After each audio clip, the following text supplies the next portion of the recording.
Time for Ask the Mayor on KWBE with Beatrice Mayor Bob Morgan as we talk about city issues today. Good morning, Bob. How are you today? Good morning. I'm doing great. Missed you at the Board of Public Works meeting yesterday. Yeah, I know. That nice weather kind of got in the way. I understand, yeah. I'm sitting there thinking, boy, well, I kind of wish I would have taken another option. But it was interesting, though. They had a presentation by James Burrows about... it's kind of a cost-saving measure. Instead of replacing, an old sewer pipe that has some problems with it, a company out of, I think it's Kearney, does sewer lining process that provides kind of a interior coat of plastic or PVC Right. is what it kind of amounts to. And it was interesting in this case, the project that was done, it had been an alley project just paved, so without having to break into the paving, you could kind of go underneath ground and do it that way and save money in the process. It really is amazing how technology has really improved in a lot of areas. Yeah. I guess I think back that it's probably longer than I think, but even the boring. I mean, when you think about it, before you had to have a trench, and you had to put you could be able to bore things, and now you've got a way to line the pipes where you don't have to disrupt as much things as what we did in the past. Yeah, this was an old clay pipe too, and if I recall correctly, I don't recall the exact figure, but I think the per foot cost to do this, as opposed to I think there was a replacement project on 14th of similar length. I think it was about $200 per foot to replace it, some $60 to do the lining per foot. So you do save a chunk of change doing it. That's right, and that's important. Yeah, and it lasts a long time too, from what I understand. So. Yes, but that's why we hope anyway. Yeah. It was interesting watching the camera go through the. I've seen this before, but it's kind of educational for lay people like myself who don't know anything about that. So it was pretty interesting. So.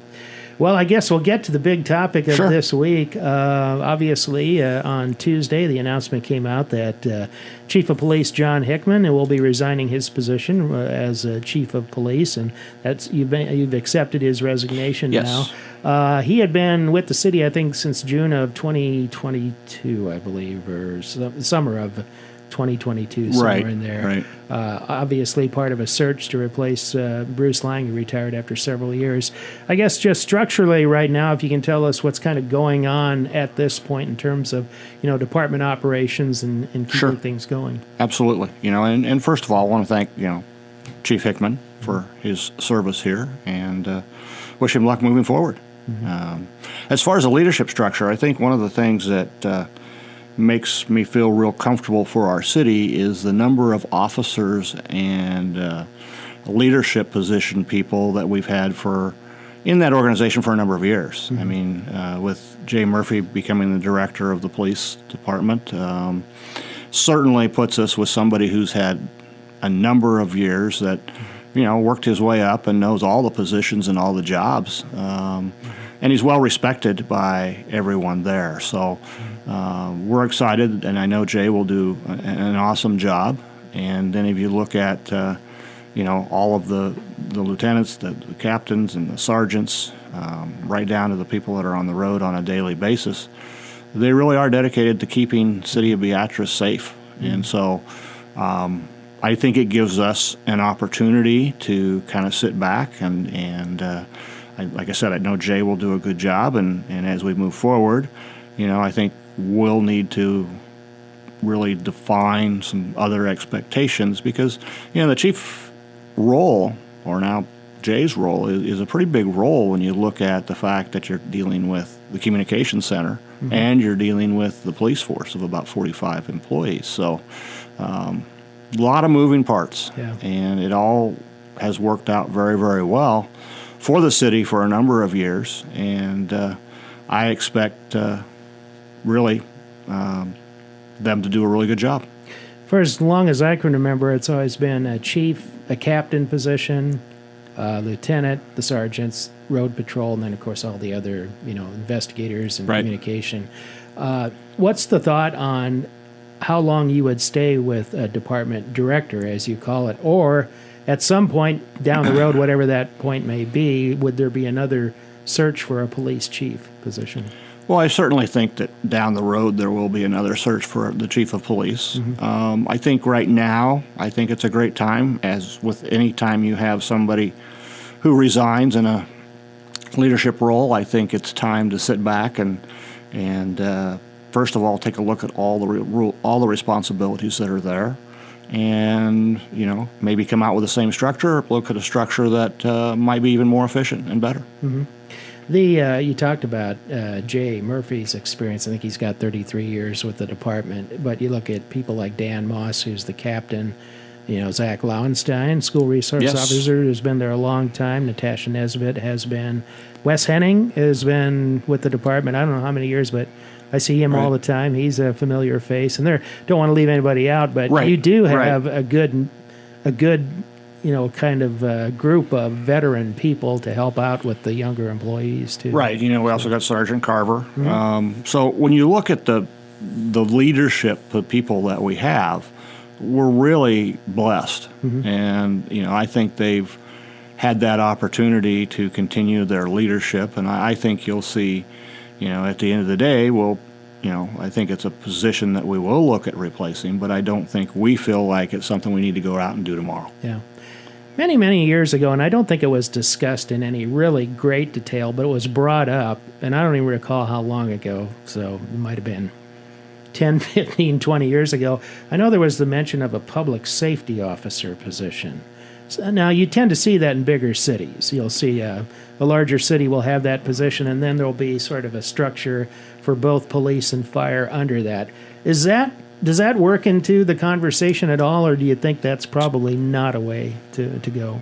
Well, I don't think we've even really, we're going to look at everything. It might be something we look at, but I think, as you look at, our fire chief, very well qualified, knows the department, again, kind of grew up to the role of fire chief. I think right now it's worked really well to have those two positions. I think we also have to face the fact, too, is do you add a public safety person, but you're still going to have a leadership at the top of both the police department and the fire department. So are we adding something that's going to benefit, or are we adding something that just gives us more structure and have to pay, more money to? And I think that may have been part of the opposition or maybe reluctance to it before, that you're creating a new position. Right. And a new budget. When you think about it, it would be an expensive position to add. Yeah. And it's not only just the salary, but you also got to look at all the benefits that we give. And if you have two people in some very strong roles now doing a good job, then probably ask yourself, is that really necessary? Because you're right, we're a first-class city, but we're at 12,500, which is in the small end of that first-class city. Yeah. Interesting thing, we talked about this before, is that on the police department you see a lot of longer time members that have taken on projects on their own in the community, or are very involved in the community, in essence kind of being a boss of something they've created themselves, which I think probably in this case helps out too, in terms of just that experience level and being kind of a manager before of community involvement projects. Yeah, it absolutely helps, and it's a great thing for the community. And you mentioned Sergeant Lowenstein. I mean, goodness gracious, our relationship with the school, both at the middle school and the high school, have been absolutely phenomenal. Yeah. And that program, I think, I don't remember who actually brought that to us, but those people have done a really good job working with young people, and not in an intimidating way. And so if you look at that, I mean, there's just a number of projects. I know they were involved in Special Olympics, just really doing a lot of philanthropy things for the city. Got the food programs at both the high school and middle school now that were a lot of involvement from both resource officers there. Just another example of things. And that's just, and again, it's kind of a sign of the times. That food program was necessary. I mean, when we think about all the different people we have some kids that have some needs, and they recognize those needs, and they went out and did something about it. Yeah. Before we take a break here, we are getting to we keep saying we're getting into the end of the public works construction time, but the weather keeps going around 60 or 70, so I guess it's been kind of extended. But kind of sounded like from the Board of Public Works meeting yesterday that you are down to those last few projects to complete. Yep, here. we're buttoning up the last few projects. We're buttoning up Market Street here pretty soon. I think the project that really went very, very well was that sidewalk reconstruction. That from looks 10th nice. to 13th. I drove by there as I was coming home from work last night, and I guess I really hadn't noticed it before, but it's quite an improvement there. It's a great improvement, and that company, they came in and said, "Oh, we'll have it done in 2 or 3 weeks." And I know a lot of people in the departments were going, "Well, that's pretty aggressive," but you know what? They got it done in the 3 weeks, and part of that was a really cold snap where they couldn't do much. Yeah. But I think I said it a couple of weeks ago. It's been a great working relationship with not only Myers, but that company and our electric company and our streets company. I mean, they kind of just worked everything together and kept the project moving. Those sidewalks along that stretch were pretty well broken up too, and they that was, it was so nice to see kind of a new thing there go in. And of course, there's some seating and stuff left to go because it's late in the year, but nice improvement. Absolutely. Yep. Back with more on Ask the Mayor in just a moment with Mayor Bob Morgan. On Ask the Mayor with Beatrice Mayor Bob Morgan. I can't remember if I asked you about it. We have, of course, Fire Chief Brian Dakey in last week, but the Hannibal Park ongoing success of sponsorship, boy, has that really taken off. It's I don't know what the running total is right now, but it's got to be pushing 400 to 350,000, somewhere in there. Yeah, I think we're closing in on 400,000. Yeah. I haven't seen the agenda yet to see if we've got a couple more sponsorships that may be coming through. At this meeting on Monday night. But yeah, it has been very, very successful. This was really our first. I know that when Tobias brought the idea up, because he'd got a letter from these companies and we talked about it, we thought, well, let's go ahead and try it and see how well it worked. And again, it's bringing money in that will help us finish off the master plan for Hannibal Park. Mm-hmm. And it was a Midwest firm that had some experience in Iowa and South Dakota, and so not too far off their region of where they've been focusing on. So apply some of the same principles in Nebraska. Evidently has worked out so far. It has, and everybody who stepped up for a sponsorship, I'm thankful. I want to say thank you very much. And yeah, I look forward to what we're going to do with that money to continue that master plan finish of Hannibal. Okay. The other consultant contract on federal grants in terms of transportation, where are you at on that right now? That's going to take a little longer, isn't it, for maybe to see the results of that? It is. The initial 3-month contract that we have really is one where they're getting to know us. They're getting to know what projects or big projects that we have, at least on the shelf, that we want to do, and where federal money can help.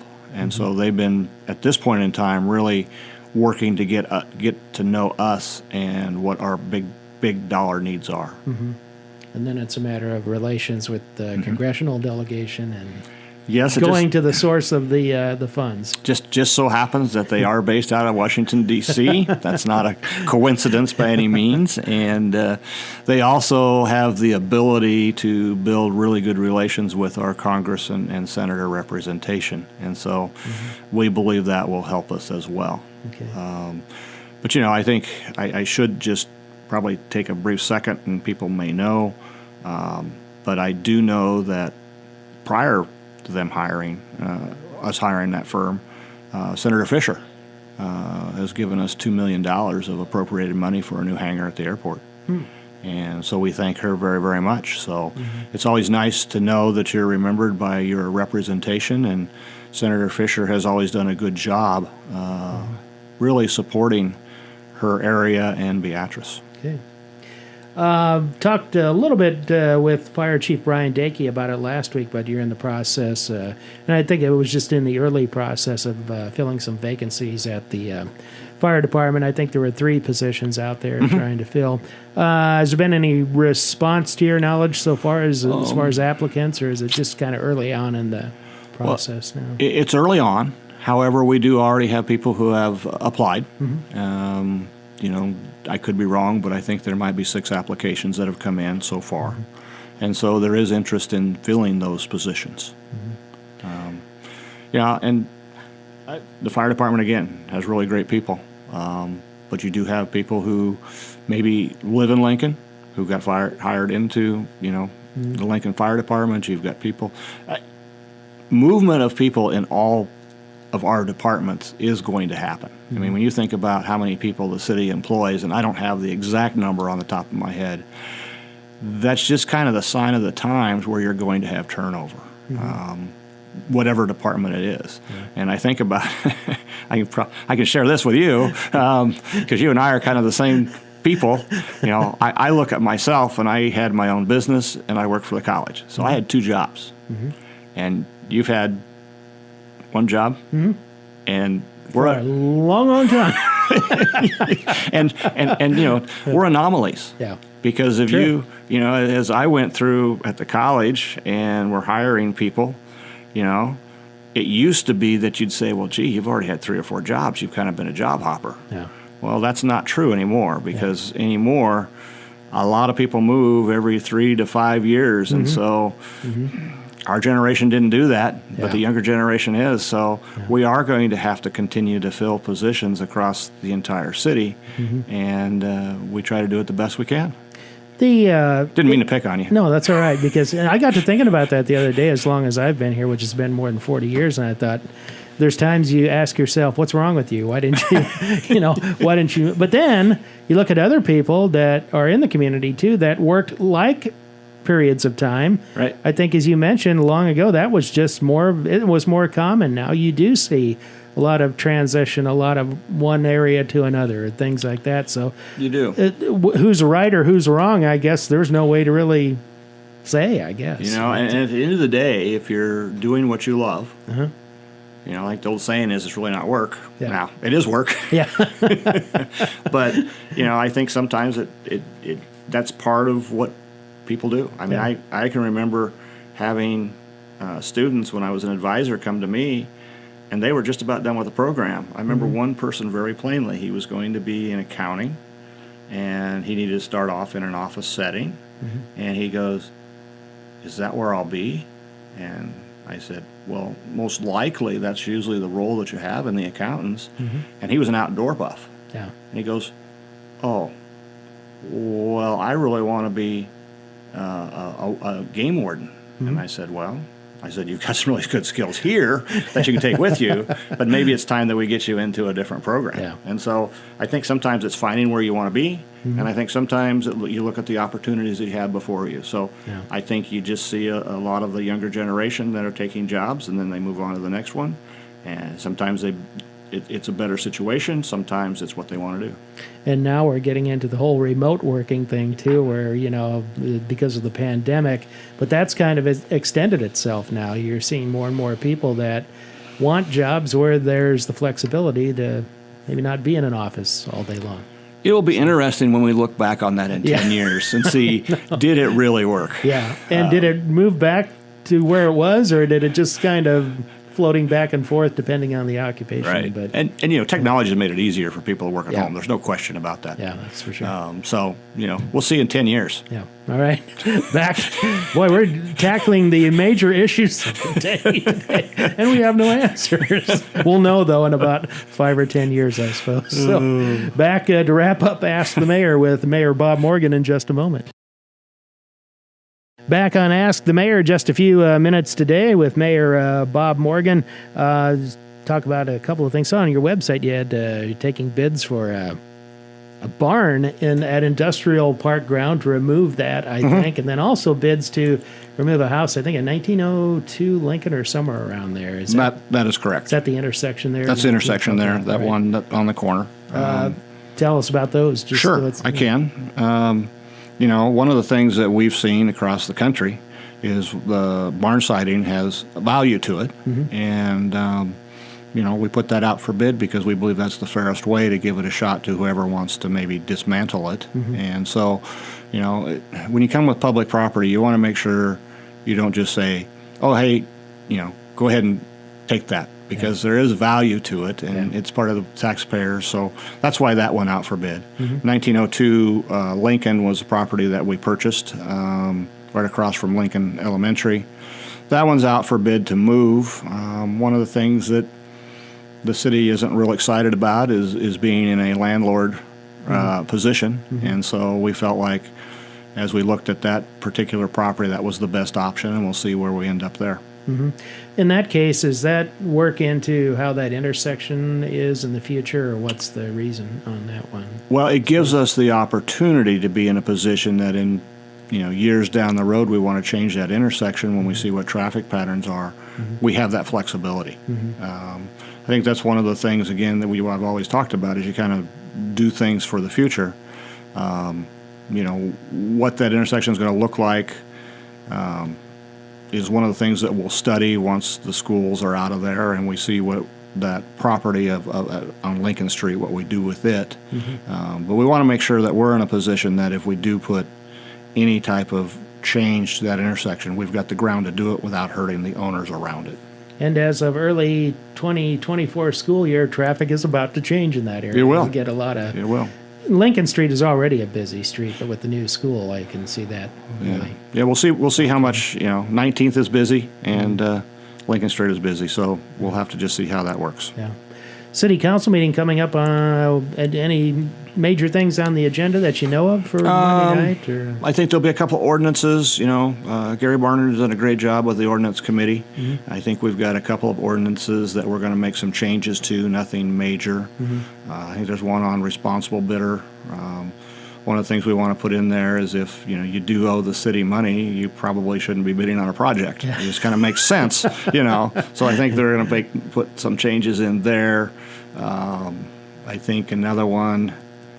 I think we've just tightened some rules on junked vehicles. That's one of the things we always talk about. So they're just little changes. I think. Another one was it had to do with the street carnivals. And you have to get city permission anyway, so it's really redundant to why have you an ordinance about a street carnival, and we haven't seen a street carnival for a number of years. One of those things that just stayed on the books. That's right. Forever, so we're just, Gary's done a great job of trying to clean some of that stuff up, and it's time. I want to double back just quickly on you're doing a stormwater study in the Belvedere area of the city and south. I remember I used to live on South 4th down there, and I used to mow a neighbor's yard across the street when they were gone, to wherever they wintered or whatever. And I remember that low area back there that flooded fairly frequently when a big rain. And is that the main kind of concern area, or is it? It is. It's quite a ways. I think it's from like Franklin Avenue to Sharpless. So right. There's some room in there, but is that the main? That's the main area. And you have to, when you think about water and when it rains really hard and you got floods, water really spreads out. Yeah. And so we have to figure out exactly where the issues are. That's what they'll do. The stormwater study gives us at least a plan, and then we can see how we move forward. I understand you're going to be the MC for the Winter Lights Festival. I am. Sunday I am night. looking forward to that. I mean, I think you had the two ladies on earlier that have done yeoman work for the lighting, and as they said, it'll be kind of a little bit different with J.T. Thornburg not there. Yeah. But when you think about it, there's not a lot of towns that have a courthouse our size, and the awesome work that was done to make sure that it's well lit. So I'm looking forward to it. It'll be fun, and I hope we have a good crowd. Kudos to Gage County, too, for paying the electric bill, and then Dave Jones, the building and ground supervisor. I know Van Lanningham's, they've done a lot of work over the year and keeping the lights up and things, and making sure they get up with the big boom and everything. So it takes a lot of people. It does. I mean, gosh, what did they say? 35 years. I think it was started in 1987. And no, I wasn't in Beatrice in 1987, but I had some people that have given me some really good history about how it started, and it sure has grown from one tree. Great thing about it is, too, when you're way away from Beatrice, you can see it from a long ways away when you're coming into town. So it's kind of a neat thing this time of year. Absolutely. So that'll be fun. Yep. Mayor, we'll see you, I guess, Sunday night and then Monday night, too. Absolutely.